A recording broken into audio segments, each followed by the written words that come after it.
How's it going, YouTube? I feel like it's been a really long time since I actually talked in front of the camera. Probably because it has been a very long time. So how you been? How are the kids? How's the wife? How's everybody? I want to know. What? I'm sorry, I couldn't hear you. Speak louder. Maybe it's because you're a camera and not an actual person. Who's crazy?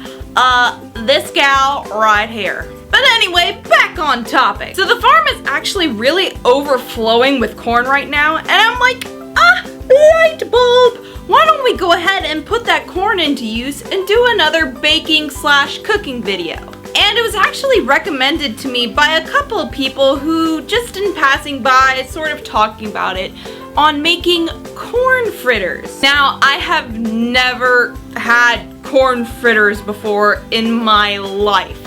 So I actually looked up a recipe on Pinterest, and I was like, you know what? This is gonna be a new series. Welcome to Pinterest Tryouts. So I'm actually gonna look this up on my phone right here. Let me filter through all of everything that I've been doing. Go away.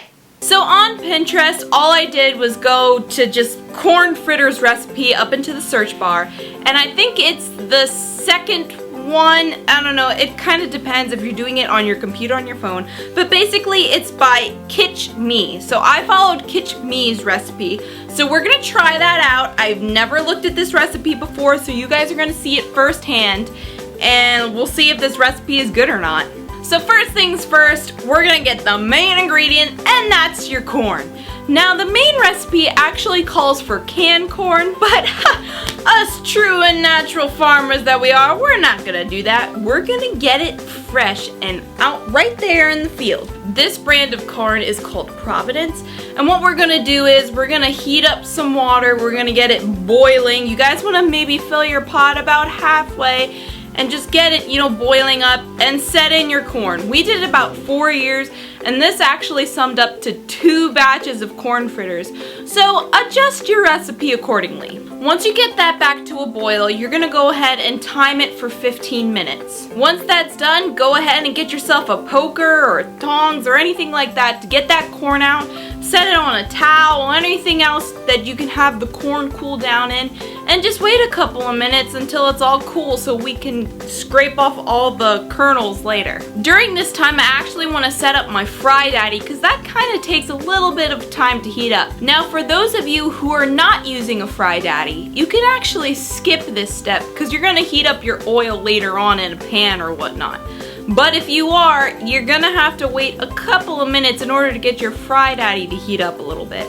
During this time, I actually like to mix some of my dry ingredients. Now, the recipe says that you have to actually separate your dry from your wet, and I'm like, it's all gonna go together and eventually, so why does it need to be separated? I don't know, I never really understood that. If it actually makes a difference in how it tastes, please let me know. Otherwise, I'm gonna keep doing what I'm doing. I'm just gonna mix everything together all at once. So I actually have to look at my phone to see what all the recipe entails. But for the first batch, you're gonna need about a cup of flour, 1 teaspoon of baking powder, a ½ teaspoon of salt, 1/4 teaspoon of white sugar, 1 egg, a ½ cup of milk, and 1 teaspoon of shortening. I actually just used butter in this case because we're using a Fry Daddy. This isn't gonna be the most healthiest meal on the planet. And of course, you're gonna need your corn, and you're gonna need about 12 ounces of it. So we used about 4 kernels, and this gave us 2 batches. So basically, what you're gonna do is you're gonna add in all of your dry products all into one bowl. If you're like that, not like me, where you just put everything in, you can separate these individual things if you want to. And then in another bowl, you're gonna take your 1 egg, your shortening or butter, and your milk, and you're gonna beat it all together till it's all nice together and mixed and smooth. Once that's done, you can go ahead and add your dry and your wet together and just mix it all up. Once that's all mixed up, now is when you add your corn. It's gonna take a while and a bit of a struggle because it's almost like you're mixing paste. So go ahead and mix it all in there so you can get that corn distributed amongst all of the dough.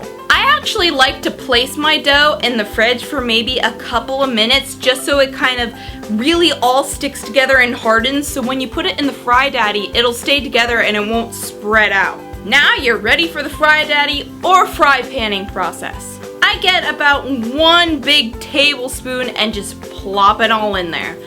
I might put 1 or 3 in on your Fry Daddy. It depends. I'm always afraid that it's all gonna like connect and get mixed together and then you just have 1 big glob of corn fritter or whatever else you're making.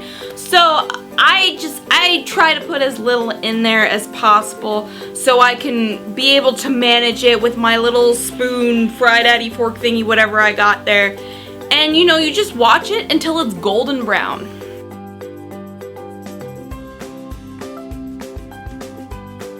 And there you go, there's our corn fritters. Simple enough, right? And it looks downright delicious. I should run a restaurant.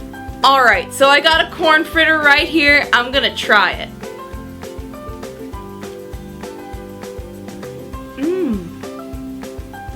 Oh my gosh. This is really good, like I'm not gonna lie. Man. I'm surprised at how good this is. So I want to thank you guys so much for watching this video. If you liked it, be sure to give it a like and to subscribe because it can really help the channel grow. And I hope to see you guys next time.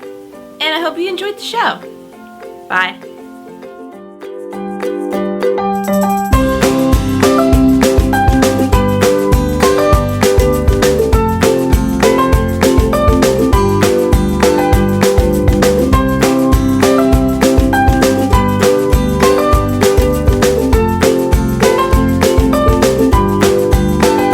I got some corn stuck in my teeth. How was that for disgusting?